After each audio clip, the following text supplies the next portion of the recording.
Hi guys, I'm Monico, and if you have been on our channel before, you know that Matt and I usually post videos on moving and living abroad. But we just came home from this amazing one-week trip in Puglia, Italy.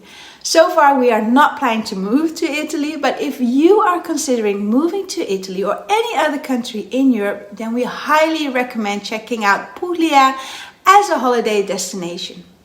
Because that's the great thing about living in Europe. Whether you have a weekend off, a one-week holiday or longer, all you need to do is grab your car or hop on a train or flight to enjoy a totally new country. So if you like this travel related video, please let us know so we will share more trips that you can do once living in Europe.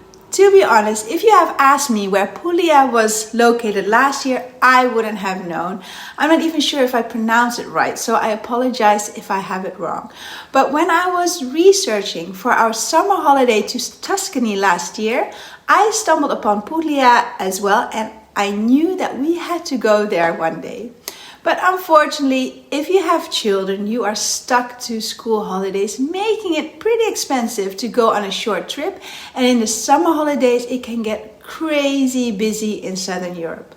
Luckily, this time we were able to go outside the school holidays because the teachers of our son's school had a conference, so he had a whole week off. Probably, if you are a parent, you know the concept. If the kids are happy, then the parents are happy. Well, for a long time we thought that this wasn't true, but after traveling with our son, we know otherwise. So for this trip, it took us hours to figure out what would suit Matt and me, but also our 7-year-old son. We would have loved to go on hikes and visit the picturesque towns and villages, but we know that our son loves water. Luckily, we do too, so in our itinerary, we made a balance of visits to historical places and beaches. We planned a road trip around the southern tip of Puglia, known as Salento. We also add Matera to our trip. Matera isn't officially part of Puglia, but as you can see on the map, you can easily reach it when traveling through this area. Matera is one of the oldest inhabited cities in the world and is known as the city of stones and rock churches. If you have seen the James Bond movie No Time to Die, then you have already had a quick peek of Matera. So you can imagine that we wanted to add it to our road trip. Because we didn't want to be driving for hours a day, 1.5 hours max between destinations, we skipped the northern part of Puglia. But I can imagine how beautiful this part might be and would have loved to visit it too. But when traveling, we prefer to experience more than to see more. So this is how our 1 week Puglia looked like. On day 1, we landed in Brindisi airport pretty early, and we decided not to plan too much on the first day because on our previous trip with Ryanair, we had a huge delay. So we made sure we stayed somewhere nearby for the first night. But we arrived on time in the afternoon, got our rental car, and we visited Ostuni, which is a famous white town built on a hill and is located only 30 minutes drive from the airport. We stayed nearby in a small coastal village, which was totally deserted. As you can see, the weather wasn't great. In April, it can still be chilly, especially at night, and we had a couple of days of rain. But luckily, on the 3rd day of our trip, it all cleared up. The average temperature was around 18 to 20 degrees, but when sitting in the sun, it did feel warmer. So on day 2, we headed to Locorotondo, a beautiful town with an old historical center that has a maze of narrow streets. We were there early in the morning so we could wander aimlessly. From there on, we went to Alberobello, which is just a 20 minutes drive away. On this drive, you will already see many trulli houses, which Alberobello is mainly famous for. Again, this idyllic town is a great place to just wander around and every now and then take a peek inside these unusual houses. But unfortunately, we were there just for an hour or so because it started to rain pretty hard. From Alberobello, we headed to Matera, which was a bit more than an hour drive through the picturesque countryside. Luckily, it gets dark pretty late this time of year, so once we arrived in the afternoon, we had enough time to walk around this 7,000-year-old city. You might think to head straight down and wander through the maze of alleys and stairs, but don't forget to walk around the city as well, because from certain points you could see the city from different angles and even the caves, which are the settlements of the first inhabitants. Matt and I both thought the city felt unreal when looking at it. It was something we had never seen before. On day 3 in the morning, we walked around Matera again, and from there on drove to a point where you can see Matera from the other side. Not only was the view stunning, but the hike through the hills was just as beautiful. We were even able to see the old caves up close. From there on, we went straight to Maruzio, which was about a 2 hours drive away. This was the longest stretch we did without stopping to visit something. But towards the end of the drive, the scenery of the olive oil plantations, of which some were covered with flowers, was just amazing. And we would be the only car driving on these countryside roads, and every now and then an ape would drive by. Well, you can't get a more Italian picture than that, right? We arrived in time to enjoy the beach Campo Marino, which is located just minutes by car from Maruzio. In Maruzio, we discovered that everything is closed almost the entire day during the low season. During this time of the year, you really need to head to the bigger towns to find a restaurant to have dinner. We always headed to the bakery in the morning to make sure we at least had lunch for the day. On day 4, we spent the whole day in the area of Maruzio, where we discovered 2 stunning places. A nature reserve where you have the river Kidro, which is connected to Spiaggia del Kidro. We swam for hours in the freshwater river while enjoying the beach as well.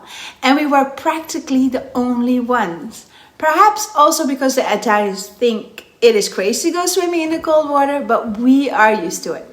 We also met a friendly Italian lady who told us that in the summer it was packed, like all the beaches in Puglia.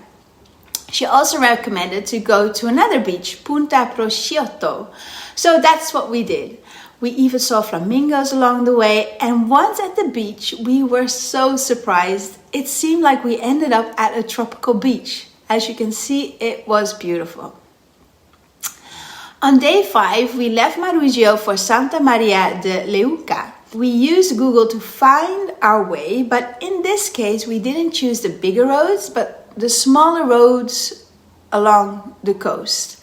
We didn't really plan which beach we wanted to visit. We just stopped whenever we felt like it. And we ended up jumping in the crystal water in Spiaggia Sant'Isidoro, Spiaggia Padula Bianca, and Punta della Suina. During our drive, we heard that our accommodation was cancelled and that they had offered us an alternative in Marino Porta. I think Santa Maria de Leuca would have been nicer. Day 6, we left Marino Porta and headed to Torre del Rosso. Again, we stopped at a couple of amazing beaches and had a nice cappuccino at the city Otranto while enjoying the beach there as well. The other beaches we visited were Cala del Acquaviva, Baia Mulino d'Acqua, nearby Otranto, Baia de Turci, where we had to hike through pristine forest to get there, and Spiaggia Azzurra. On day 7, we left early to visit Lecce in the morning. Lecce is known as the Florence of the South because of its beautiful historical structures. We could have been able to wander the whole day through the picturesque little streets and along the impressive buildings, but our son had other ideas. So at the beginning of the afternoon, we ended up at our last and final beach for this holiday nearby Brindisi called Spiaggia Libera Eraura. Again, we had this whole beach to ourselves. It was the best place to finish our 1-week road trip. From there on, we headed to Brindisi and arrived late in the afternoon. We didn't have enough time to fully enjoy the city. However, we were surprised how modern the main shopping street looked like, but the historical parts with its narrow roads and cobblestones are really nice. Day 8, we flew back home early in the morning. So as you can tell, we did a lot in just a couple of days, but we had an unforgettable time. We would not have done anything differently except for staying at Santa Maria de Lueca instead of Marino Porta. When we were planning this trip, we didn't expect that driving through Italy would be so beautiful. The roads are great, distances are not too far, plus the landscape is amazing. We also didn't expect to be hanging on the beach that much, since it isn't really warm yet. We thought we would combine the road trip with a quick visit to the beach and lunch at a village. But when driving along the coastline, we were just too curious how the next beach would look like. And besides, all the villages along the coast were closed, so we couldn't even enjoy a real Italian lunch or anything anyway. The great thing about the beaches in Puglia is that they are so diverse. They can have soft sand, some even white like a tropical beach, while others are cliff beaches. But every one of them that we visited had amazing crystal clear water. It actually doesn't really matter at which beach you stop. They are all beautiful. We did mostly choose the ones that were not located along a village but had dunes and forests instead. That is also a thing we loved about the beaches in Puglia. Unlike many beaches in Europe, such as in Spain for instance, most beaches we visited in Puglia were not along a boulevard with a row of apartments. Nature was very dominant along most of the beaches we had visited. Also, we can imagine how beautiful it would be to go hiking along the ocean cliff.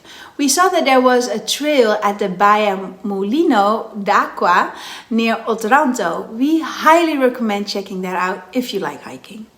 As for the towns and cities, we thought they were amazing. We loved Matera and particularly enjoyed walking a loop around the city, so we had wonderful views. An afternoon and a morning was perfect for us, but I can imagine that you can easily spend 2 nights there. As for Lecce, we visited as a pit stop on our way from Otranto area to Brindisi. We were there just 2 hours, but I would have loved to have spent there a night if we had the time. As for the smaller places such as Ostuni, Locorotondo and Alberobello, we only needed 1 to 2 hours. Maybe we didn't need a lot of time because there was hardly any people there. Plus it also rained a bit and everything was pretty much closed. But still, in the summer, I think you also only need 2 hours max just to have a stroll and enjoy an ice cream or a cappuccino before you go. Unless you like shopping, then you will need more time, of course.